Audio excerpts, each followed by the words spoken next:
Good morning, everybody, and welcome back to Friday the 5th of December 2025. And I got a phone call this morning from Doug over at Boesinger Tractor, who is wanting to know if I want to come take a look at what they found now that they got that engine apart and out of the tractor. So we're going to go over and take a look at the Super M today. And now down to the Twin Falls County Fairgrounds to go see what the guys are doing with the Model Railroad Club. Yeah. And here is an N-scale model of a big boy, and I'm putting my hand up here so you can see how big it is. It's about as big as my finger in height. That's N-scale. And you come over here to HO scale, the same locomotive, quite a little bit bigger. But look at what's sitting here behind it. Let me move down here so you can get a full view of this thing.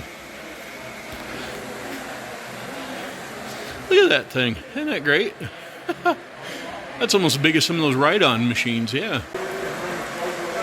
And we have some of the Lionel size stuff, which is O scale, which is 1 foot 48 feet in length for the real stuff. Yeah, we'll wander through here, take a look at it. Some of their switch machines and their houses. Yeah, quite a little city they got going on here. And 'tis the season for the Polar Express. Yeah. Now this thing is called a Helix, and every one of those boards has a set of track on it. Yeah, all the way up to the top for that little itty bitty N-scale train to climb. He's going downhill now, but if he was going the other way, he'd be going uphill. Yeah. There's 1, 2, 3, 4, 5, 6, 7, 8, 9, 10, 11, 12, 13, 14, 15, 16, 17 layers to that, what they call a Helix. Well, that was a fun little detour for today there at the Model Railroad Club at the Twin Falls County Fairgrounds. In fact, I'm now a new member of that group. And now, back to our other little project for today. Since I'm out as far as Filer here in Twin Falls County, I'm going to head by my buddy Dale's place and pick up a original light switch knob from a parts tractor in his junkyard for the Farmall H. And when I get around to doing the wiring video for the Farmall H, I will show you why the brand new knobs from Steiner are a piece of beep. Yeah. Anyway, we'll be there shortly and we'll do a little filming while we're there. Well, here we are. Looks like he's got a few more newer orange pieces floating around here that was here than what was here last time I was out here. In fact, there's another WD or something. I don't know what that one is. 17 maybe? Yeah. Nobody wants the old stuff anymore, so he's bringing in all the newer stuff. So we're going to go sneak around over here. Ooh, nice old Ford pickup. If somebody wants to restore it, it needs all the glass in it. Anyway, we're going to wander up here and see about finding us a light switch for the Farmall H.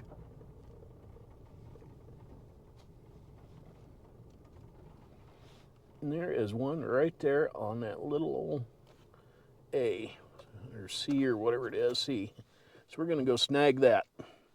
Well, that's what I'm after right there, and the reason why is because, pardon the lousy camera work, a hole right there has got 4 tapers in it.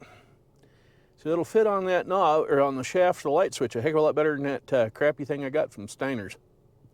Like I said, though, we will cover that in the next video that I'm doing on finishing up the wiring on that Farmall H. Yeah. Now to Boesinger Repair. Yeah, and we'll have a look-see at the Super M and what it's doing.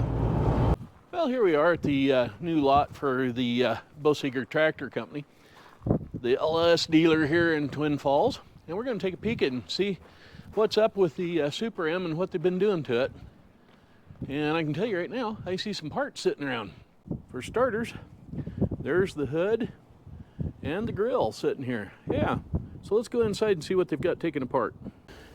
You know, there's a set of airplane landing gear from the looks of it. And that's the front wheel assembly, which is off of the tractor.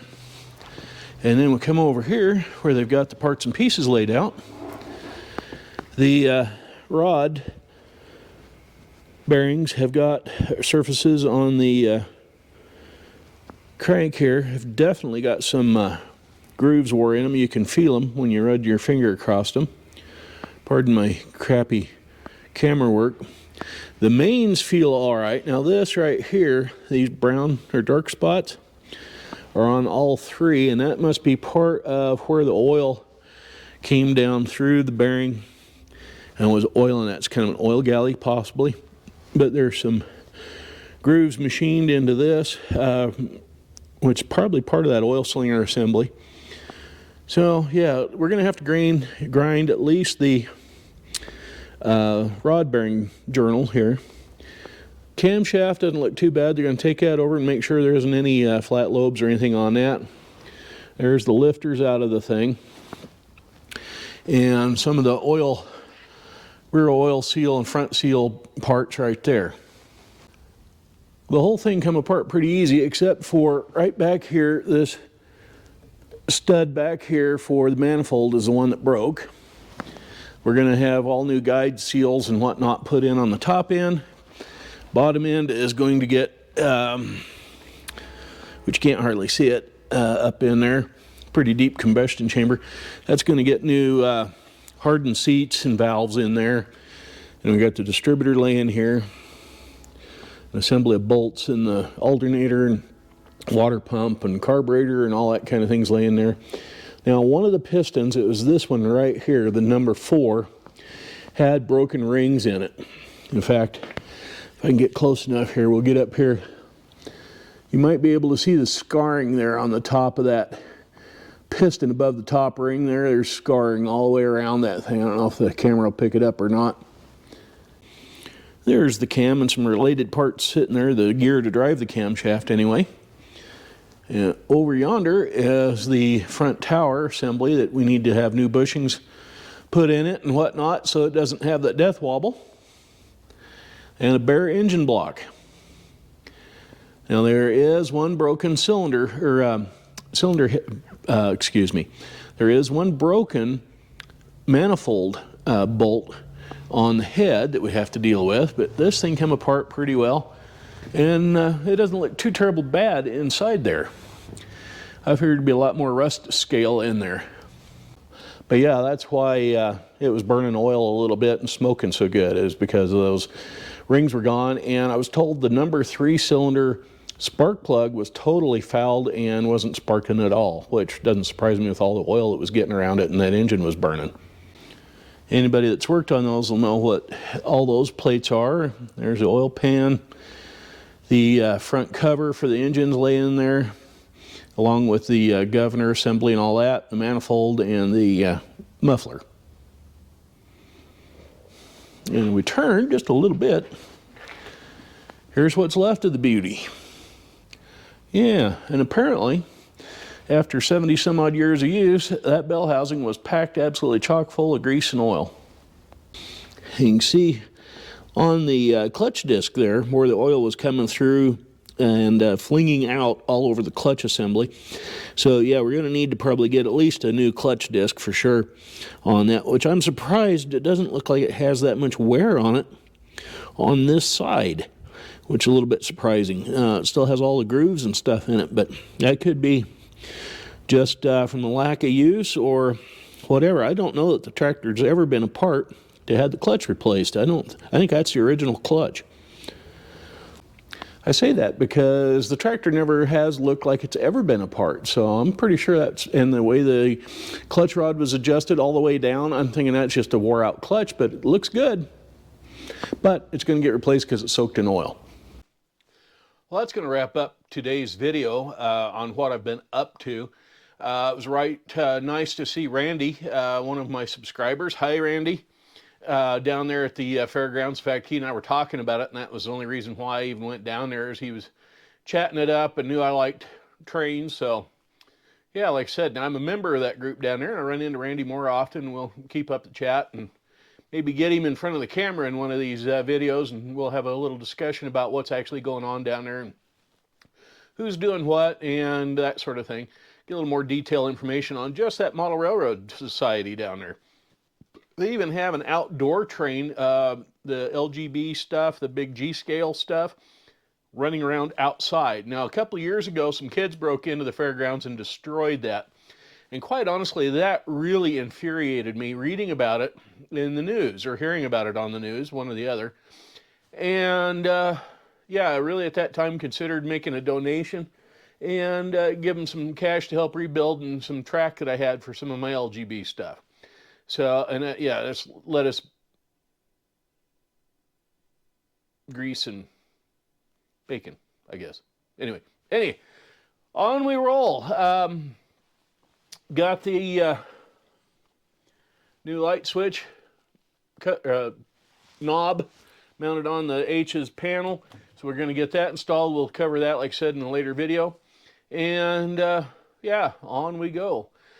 It's going to end up being quite a chunk of change to get that Super M engine overhauled professionally.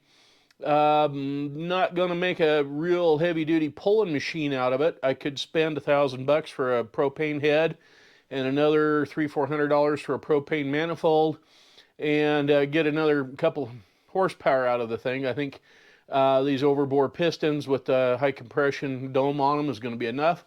So we'll go that way, and because that's all that's available for that engine.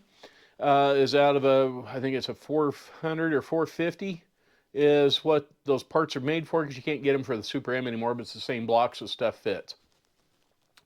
Anyway, that's going to wrap it up for today, and I don't have any bad dad jokes for you or whatever, so you keep on watching and subscribing, and I'll keep on making new videos. In fact, if you're going to subscribe, right down there, that big red thing that says subscribe on it, doesn't cost you nothing. Doesn't take any time. You can punch that red button while you're watching me jabber at you. Anyway, I'm Dave, wishing you well. We'll catch up with you later. Bye-bye for now.